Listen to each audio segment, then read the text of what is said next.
What are the benefits for Texas and Oklahoma? Paid a smooth $100 million to leave the Big 12 early, headed to the SEC in 2024.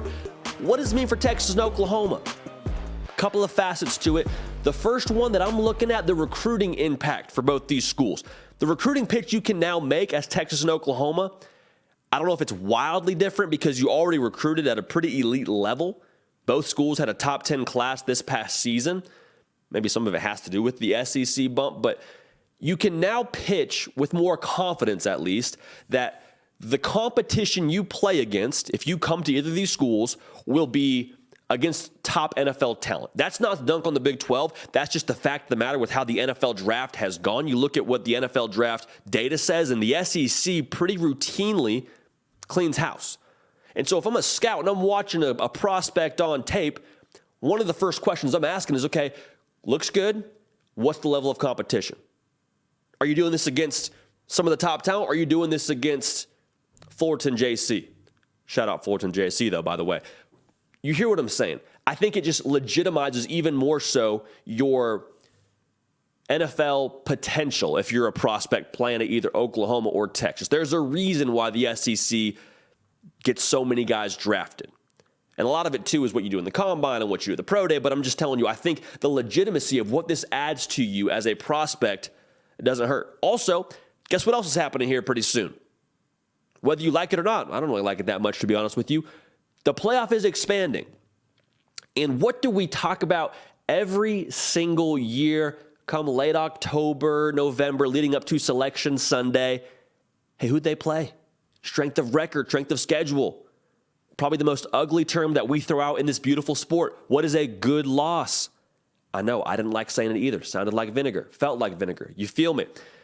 The expanded playoff is going to benefit the SEC. It just is. Maybe some part of the thinking was we would get less SEC teams with the expanded playoff. I'm telling you, I don't believe that to be the case.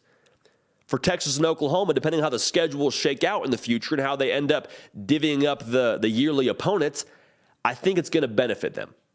I think the good losses, quote unquote, or the good wins even more so, will just continue to benefit them. Now, think about it this way. A loss to a team like Alabama comped with a loss to a team like, let's be careful here, a team like Oklahoma State, those losses, depending on the margin of victory or margin of defeat, I guess, rather, that sits differently with the committee.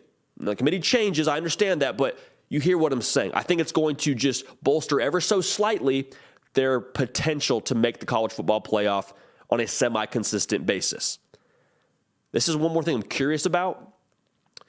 I don't know this to be the case, but I would imagine that there will be some sort of impact as to the reach that a school like Texas and Oklahoma now have recruiting when it comes to the SEC. Now, they already recruit nationally. Do not hear me incorrectly. They can recruit nationally with the best of them. But the pitch, I think, changes a little bit if you're Texas or OU and you're recruiting your kid from, let's just say, Georgia or Florida. And they say, well, Coach, trust me, I want to be a Longhorn. I want to be a Sooner, but listen, I want to be home. I want to be where my family can watch me play. You say, I understand that, son. No problem with that. We play Georgia every year. We play Florida every year. We play right around here every year. We're just a car ride away. If your folks want to come watch you play, we can get that done. We're going to be doing some away games that'll be right in your backyard. It doesn't hurt. Again, I don't know if it's a difference maker, but it cannot hurt in terms of the caliber of player that you can recruit. They already recruit really well. If this can even enhance that a little bit more, you start to cut into some of the players that maybe Bama are getting or Georgia are getting or LSU is getting. Like, I'm just saying, man, I don't think it hurts. So they don't recruit poorly right now, but I don't think it hurts. Make sure you're subscribed to this whole operation. This is a college football community that y'all have allowed us to cultivate here. We want to keep it running and humming. We also want to keep adding more and more of you. So subscribe if you haven't already. We'd love to have you at the party. We do content every single day, and we're live twice a week. So make sure you're subscribed. Make sure you got the bell hit. Also hit me on Twitter and on Instagram at JDPakel. Follow me there. Want to do more of what you want to see. Here's the encouraging thing for how they're set up going forward for Texas and OU. Yes, I said they've recruited well. That's true. Even more importantly, they've recruited well at the most important position. In the 2023 class, I think both these schools have their quarterback of the future. For Texas, You got Arch Manning. For Oklahoma, you got Jackson Arnold. Two of the best in the 2023 class, two five-star prospects, and it's important just to have the right driver, right? Like you can have the nicest vehicle in the entire conference. You can recruit with the best of them, but if you don't have someone to drive the car, if you don't have the quarterback on your roster, you and I both know it is all for naught. Quarterback is the heartbeat of a program, heartbeat of an offense at the very least. It makes the whole system work. And so having two guys that you feel good about, having two drivers you feel good about going into the toughest conference in football to set you up, I think that's huge. I think that is a very big deal to have two five-star players of their caliber. Because if they hit on both those guys and they have the success they want to have going forward, it's a snowball effect, I'm telling you. You go and play for a New Year's Six Bowl, you go and win and play for a college football semifinal game, dare I say, let's dream big. Let's say you win a national championship with one of these guys. Think about the impact that has on the future of your program, the recruiting that comes after that, the way you're perceived. I think you have two guys that are, at the very least, from a talent perspective, capable and project that way. Now, you have to build around them, and they've done a good job so far. You got to put it on tape. You got to put it on the field, but you're set up for success having the most important position on your roster, most important position in sports, taken care of to the best of your abilities. Okay? Now, 2023, to me, is a setup year. It's a momentum year. And this is an exercise I like to do just to kind of get a good gauge for how we would feel around Texas and Oklahoma. Let's say they both win 6 games next year. I'm not predicting that. I'm saying let's imagine they do to set the temperature for this conversation.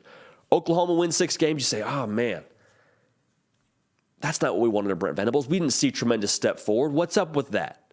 If you're a recruit, maybe you look at that and say, okay, well, where's Oklahoma going?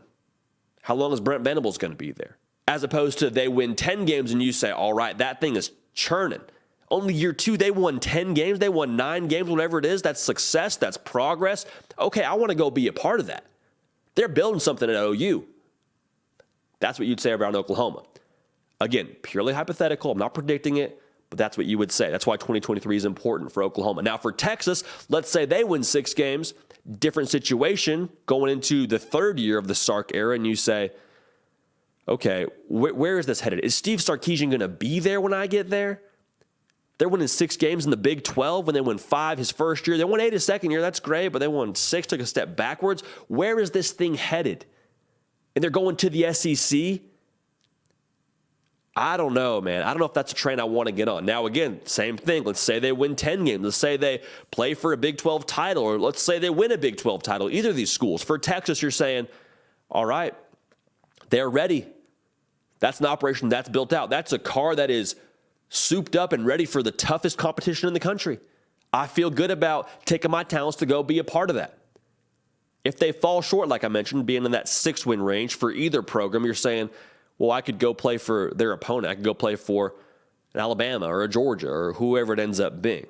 So 2023, I think with the entry to the SEC being so close, it's a huge momentum year. It's a huge setup year. It's a huge optics year. How do you look before you go to the SEC? It's big for recruiting. It's just a big deal in general for the internal part, because now you got to re-recruit your entire roster year in and year out. So for Texas and Oklahoma, they're going to the SEC. Tons of benefits on the recruiting trail. Tons of benefits when it comes to the expanded playoff. You both have your quarterback of the future. 2023, though, I think is a setting the temperature year for what you're going to be when you get to the SEC. Can you snowball in the right direction? I'm looking at 2023 very, very closely. Can't wait for it again. Texas and OU joining the SEC. As they say, man, it just means more.